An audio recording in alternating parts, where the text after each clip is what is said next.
James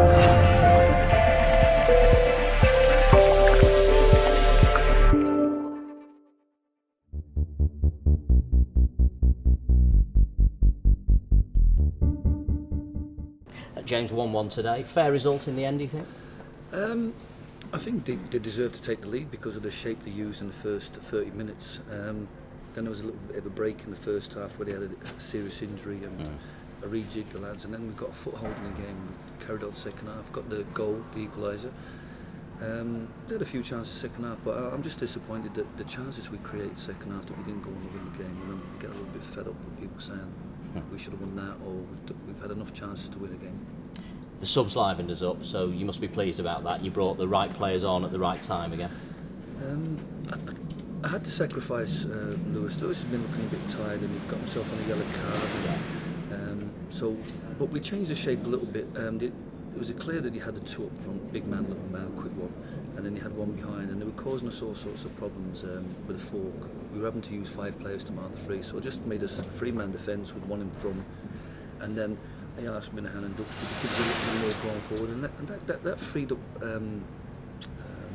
Danny Lloyd to play a bit more on the attacking side, and he's had chances and got himself a goal, got us back in the game. So, but yeah, there was other lads who put in a lot of work, and we had good attacking options, so we used them all as well.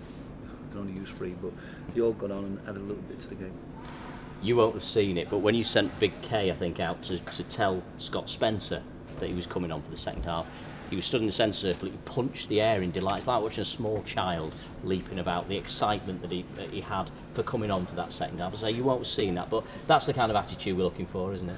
Yeah, I think obviously players feel that they can play a part, and I think Scott probably felt from the sense from the game that we're 1-0 down, that he's been used as an impact sub to go and win the game and get back in the game, and got ourselves back in the game, created enough chances. I mean, I remember a few where Scott had a chance to square to somebody who was wide open, Danny Lloyd, Jimmy Ball. I mean, the chances should be converted, and a couple of saves on the bar. I mean, don't get me wrong, they've had a couple that caused us a few problems from set plays, and we still need to tidy up on our fullbacks, pressing people and not fouling, not giving away set plays. But again, a bit disappointed because I felt it was a game that if we'd just been a little bit tidier in our play, a little bit tidier in our defending, that we could have worked our way back into the game and got a win.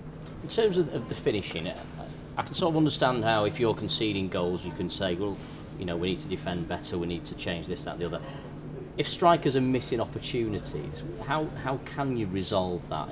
Or do we not have somebody who can put the ball in the net with a consistent regularity? Well, I think if they put the ball on the net on a consistent regularity, probably wouldn't be here. They'd move on quite quickly, the players that get 20, 25, 30 goals, unless you pay big bucks and keep them, the likes of Danny Rowe. I think they'll be disappointed. I think we've got some of our players are going away a little bit disappointed. I'm sure Danny Lloyd's got the man of the match, but they'll be going home disappointed that he didn't get that winning goal and get us another 3 points. And but another fantastic performance from him and Jimmy Ball, and they were constant threat the whole game. And like I said, just a little bit disappointed because we're not learning quickly. We're not adjusting to the opposition. Causes a problem with their shape today, the diamond or the 4-1-3-2. And the fullbacks then can't really affect the game, so the wingers are dragged back, and the centre forwards a bit isolated. So we wanted to free Danny Lloyd to be a bit more roaming attacker, and so the lads adjusted to that very well. And like you said, we got a foothold in the game, and I think when we got the goal, the fans got going again. And like I said, we should have used that energy to push on and get the win. If we'd got a goal, I think we might have got a third. But the game sort of petered out a little bit. They were kind of seemed happy to take a draw at this stage. Is Chris Smalley okay? He came off with a spear bang. We're not fully assessed him. I think when he landed, he kind of went back on his ankle. Right. It might be touch and go for Tuesday, but by taking him off, I think it gave him every chance. It was clearly not moving well. It gave us a chance to go 4-4-2, introduce Glenn Rule, and a little bit more energy, a little bit more quality passing, maybe create a bit more opportunity. So he's a worry for Tuesday, I'd imagine, but we'll see.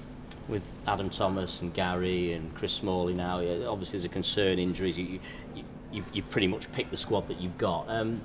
Is there scope within your budget to make any additions? Yeah, there's always scope. The board have been great. got a healthy budget at the start of the season. I think we spent it well in terms of getting the right balance in terms of the wages we pay out. We don't pay ridiculous wages. We have to understand that we're working with teams now that are full-time and paying four-figure wages at this level.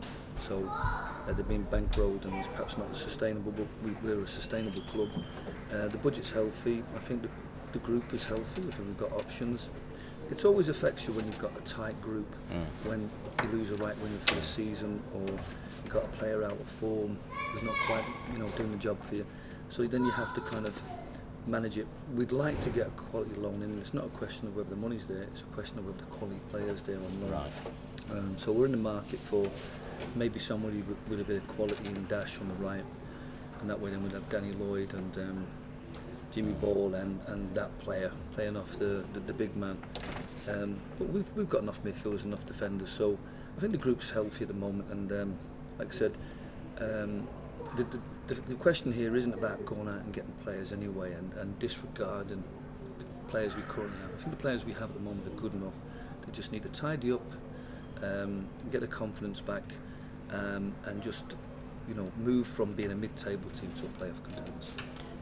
Just on that point, I mean, one player that was left out today was John Marsden. You were quite critical of him the other night. I know you've given him a long time, you've given him 9 games, and hasn't really got going this season for him. Have you spoken to him separately? Have you had a conversation with John? Is he okay? No, John's a good professional, and he probably understands that he's probably had more time on the pitch than perhaps his form is. And there's no like himself, he'd beat himself up, and he knows, because he analyses his game and he knows he's not performing. But the thing about John is that we have to remember is that he was a quality player last year. He got us goals, got us assists, had a springy step, and what we have to do is just give him a little bit of a breather, get him back into that mode, get him firing on all cylinders, and he'll definitely play a part this season. That's where I was saying is that we could go out and say he's not good enough and get a player in. I think there's previous managers that have done that and dismissed people. John's got a part to play, what he needs to do. The same as Lewis today. Some players need some time to have a little bit of a break, re-energise themselves, come back fighting for that shirt. And like I said, I think John and Lewis and people like that have got a bigger part to play than they've currently played so far. So let's just keep confidence in these players, keep nurturing their, and having belief in them that they will play a part. It's a long season, and I think this group has definitely got the potential to be playoff contenders. We have no right, if there's full-time sides and clubs playing massive budgets, whether that be the Finals, the Halifax, the Salford, who I believe this week we signed somebody on a 4-figure wage when they're top of the league. So Fylde have gone full-time, and the clubs are making a big commitment to get out of this level. We've no divine right to be competing at the top with them unless we're a really well-run club. But the ambition here is to improve on last season, to make a really good strides, get into playoffs, and all the time having a group of players that have got development in them and growth in them, and therefore we'll see sort of, if you like, that organic growth within the group. So Fylde come on Tuesday now, I haven't just mentioned them, top of the table, won again today at FC United, albeit narrowly, 3 goals to 2 today. They are scoring for fun. How do you stop them? Well, it's going to be a difficult game. I think today we had, I've said to players over the last couple of years, especially at this level, there's a fine line between winning and losing game, and it's all about that right decision, that right choice, that right technique. Against the likes of Fylde, you have to have a lot of right choices, a lot of right technique. So we have to bring our A game on Tuesday night. They'll be flying. They'll be in full confidence. They're a good side, and they'll be able to train on Monday and get themselves organised for this game. But from our perspective, it's a game that we need to, even if we're not playing well as a footballing team, an attacking side, we have to be really spot on defensively to make sure that we can tell the threat that they had. It was one of my most disappointing games here at Ashley Park. When we played them on the Monday, they were fresh and lively. We were tired after the North Ferriby game, and they gave us a lesson in terms of the way we defended. But like I said, we'll just pick the lads up on Tuesday and we'll organise them and give them a chance of being competitive. And if they rise at the far post and hit the target instead of heading it wide, if they're in the box, the ball drops them and hit the target and put it in net, then we'll have a chance. I can see where your frustration is with those. Just finally, we've not had a chance to talk about the cup draw. You've got Hyde here at Edgeley Park. I suppose at this stage of competition, anyone at home, isn't it? Are you pleased with the draw? Yeah, and before today's game, I said to the lads, it's a massive week. We've got 3 home games. Boston and Fylde are really important in terms of us establishing ourselves as playoff contenders. We want to do well in the FA Cup. So in terms of these 3 games, it's a massive week, because at the end of this week we want to be in the playoff contention and have the next round. Can't underestimate Hyde. The shoes on the other foot. 7 rounds last year in 10 games, beating opposition above us, and now the onus is on us to go and win this game. But very much focusing on Fylde, and but like I said, looking forward to the Hyde game, because it gives us a real chance to see if the energy is left different and the attitude towards the game is different. And Hyde will be decent, but like I said, focus on Fylde and take a good result out of that, a good performance out of that, and we'll take that to the Hyde game. Having been a manager for over 500 games now, as you have been, you will draw on that Northwich experience of last season, presumably, won't you, in your exploits this time? We want to draw on all the time. When you're playing a team that perhaps, the analogy I gave to the lads is that you get into a boxing match, sometimes you can't open up and box if they're better boxing you. Sometimes you have to have your guard up and just wait and make sure you've got the punch that makes the difference. We did that to Hyde last year at Northwich after they beat Stamford 7-1. I think Smith, who played today, was the lad who probably stood out for them in terms of he scored the goal, and he punched the air with delight for his goal, but they lost 7-1. We've gone there within days and kept it nice and tight and solid, and made sure that we got the goal that made us decisive. We won 1-0, but we had to go back and play a replay, but that's another story. Listen, well done today. It's a good point, as you say, just a few missed opportunities, but hopefully you can put that right on Tuesday against a tough opposition. The county fans can play their part as well on Tuesday, can't they? Yeah, well, I mean, like I said, our lads may be a bit low in confidence, a little bit low in energy. They're trying hard to get going. We're trying to shuffle the pack to always energise the group, but for a moment there I thought that the players, when they went and got that goal and the fans got going, I thought, let's get a little bit of momentum, let's create some energy, let's go on and kick on and win this game. And like I said, we want to make Edgeley Park a place to enjoy football, but we also feel that the fans can play a massive part in terms of energising us. We've seen that against Halifax, we've seen that on other games, and I think massive night of football on Tuesday, massive game on Saturday, and like I said, we have good support backing us. I think it'll just give us that extra edge to perform at a slightly higher level. Looking forward to it. Thanks so much for coming up and joining us.